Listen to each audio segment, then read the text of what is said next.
안녕하세요. 법무법인 동인중대재해처벌대응팀 조주태 변호사입니다. 요즘 기업 경영하시는 분들 최대 이슈 중 하나가 중대재해처벌법인 것 같습니다. 그래서 제가 오늘 중대재해처벌법의 가장 기본이라 할 수 있는 법적 성격에 대해서 먼저 말씀드리도록 하겠습니다. 우리가 어떤 사람에 대해서 먼저 말을 할 때도 그 사람의 캐릭터를 흔히 얘기하듯이 특정 실정법에 대해서 논할 때도 보통 그 법의 성격에 대해 먼저 논리 전개를 하는 경우가 통례입니다. 참고로 그 안방한 KPMC 대표와 저희 법무부인 동인중대재해처벌대응팀은 업무 협약 관계를 맺었기 때문에 제가 안 대표의 유튜브 채널에서 이렇게 말씀을 드리게 되었고요. 오늘은 첫날이기 때문에 중대재해처벌법 해석의 기본인 법적 성격을 먼저 말씀드리고 다음에 또 저희 법인 중대재해처벌대응팀의 변호사들이 중대재해처벌법의 다른 이슈에 대해서도 말씀드릴 예정입니다. 자, 그럼 본론으로 들어가도록 하겠습니다. 중대재해처벌법의 법적 성격은 크게 세 가지로 말씀드릴 수 있습니다. 첫째로 중대재해처벌법은 고의범 형태로 규정되어 있습니다. 고의라고 하는 것은 쉽게 말씀드리면 범죄 사실에 대한 사전 인식을 의미합니다. 그래서 고의범이라고 하면 어떤 범죄의 결과를 사전에 인식하고 어떤 행위를 하여 그 인식했던 결과를 발생시키면 이를 고의범이라고 합니다. 보통 고의범과 반대어로 쓰이는 말이 과실범인데, 과실범은 쉽게 말씀드리면 법령상이나 관습상 일반적으로 지켜야 할 주의 의무를 소홀히 하여 법익 침해의 결과를 발생시켰을 때 이를 과실범이라고 합니다. 예를 들면 음식점 종업원이 음식 서빙을 하면서 종업원으로서 지켜야 할 주의 의무를 다하지 못하여 뜨거운 국물을 손님에게 쏟아서 화상을 입혔을 때를 생각하면 쉽게 이해될 수 있을 것입니다.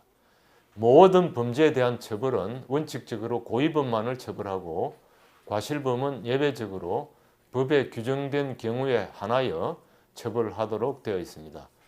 예를 들면 과실상해의 경우는 처벌 규정이 있으나 과실재무 손괴 등과 같은 경우에는 처벌 규정이 없습니다. 기업을 경영하시는 분들이 회사 내에서 중대재해가 발생하면 무조건 중대재해처벌법 위반으로 처벌되는 것이 아니냐 이렇게 잘못 알고 계시는 경우가 많은데 사실은 그것은 아니고 중대재해의 결과 발생에 대한 고의를 인정할 수 있을 때 하나여 처벌할 수 있다는 것입니다. 중대재해처벌법 위반을 고의범이라고 보는 이유는 중대재해처벌법이 산업안전보건법과 같은 입법 형식, 즉 법령에 규정한 업무적 조치를 취하지 않아 특정 결과가 발생한 경우 처벌하는 형식을 취하고 있고 우리나라 대법원 판례가 산업안전보건법 위반에 대해 고의범이라고 명백히 밝히고 있기 때문입니다. 즉 대법원 판례는 산업안전보건법 위반죄는 사업주가 자신이 운영하는 사업장에서 산업안전기준에 관한 규칙이 정하고 있는 바에 따른 안전조치를 취하지 않은 채 산업안전보건법에 규정된 안전상의 위험성이 있는 작업을 하도록 지시하거나 그 안전조치가 취해지지 않은 상태에서 작업이 이루어지고 있다는 사실을 알면서도 이를 방치하는 등 그 위반 행위가 사업주에 의하여 이루어졌다고 인정되는 경우에 하나여 성립하는 것이지 단지 사업주의 사업장에서 위와 같은 위험성이 있는 작업이 필요한 안전조치가 취해지지 않고 이루어졌다는 사실 하나만으로 성립하는 것은 아니다. 이렇게 판시하고 있습니다. 그런데 고의범 중에 미필적 고의범이라는 것이 있는데 어떤 범죄 결과가 일어날 것을 어느 정도 예상하면서도 감히 어떤 적극적 행위를 하거나 법에 정해진 행위를 하지 않는 경우라고 말씀드릴 수 있습니다. 쉽게 말씀드리자면 이것은 의도적인 고의범과 과실범 사이의 중간 개념 정도라고 생각하시면 되겠습니다. 그러면 어떤 경우가 과실범이고 어떤 경우가 미필적 고의범이냐 하는 것은 해석상의 문제인데 지금까지 수사나 재판 실무에서 중대재해처벌법이 아닌 다른 법 위반 사건에 있어서도 그 미필적 고의를 인정할 수 있느냐 여부를 두고 해석상의 다툼이 있어 왔듯이 앞으로 구체적인 그 중대재해처벌법 위반 사건이 발생하였을 경우에도 이를 두고 과실범이냐 미필적 고의범이냐를 두고 다툼이 많이 생길 것으로 예상됩니다. 그런데 어떤 사업장 내에서 중대재해가 발생하였을 경우라도 적어도 그 사업장에서 중대재해처벌법에서 정한 안전보건관리체계 구축 등 모든 조치 의무를 다 이행하였다고 인정되는 경우에는 미필적 고의를 인정하기가 대개는 쉽지 않을 것입니다. 그렇기 때문에 기업을 경영하시는 분들이나 공공기관 대표님들은 혹시라도 있을지 모르는 중대재해 대비하는 차원에서 중대재해처벌법령 및 산업안전보건법 등 관련 법령에 규정된 안전보건관리체계 구축 등 제반 의무사항을 충실히 이행하셔야 한다는 말씀을 드립니다. 둘째로 중대재해처벌법은 부작위범 형태로 규정되어 있습니다. 즉 중대재해처벌법 제6조 및 제10조는 사업주 등에게 안전보건조치 의무, 즉 자위 의무를 부여하고 이를 이행하지 않아 중대재해가 발생한 경우 처벌하는 법 형식을 취하고 있다는 것입니다.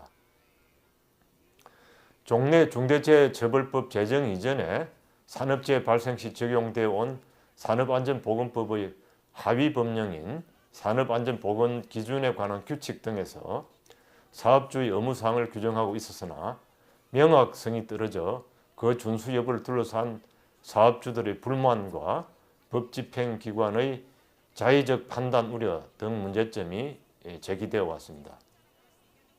그런데 중대재해처벌법 및 중대재해처벌법에서 위임한 시행령 등에 대해서도 경영계와 일부 실무법조계 등에서는 법령 규정의 추상성, 포괄성, 불명확성 등으로 죄형 법정주의에 반하여 위헌 소지가 있다는 주장이 제기되고 있기도 합니다.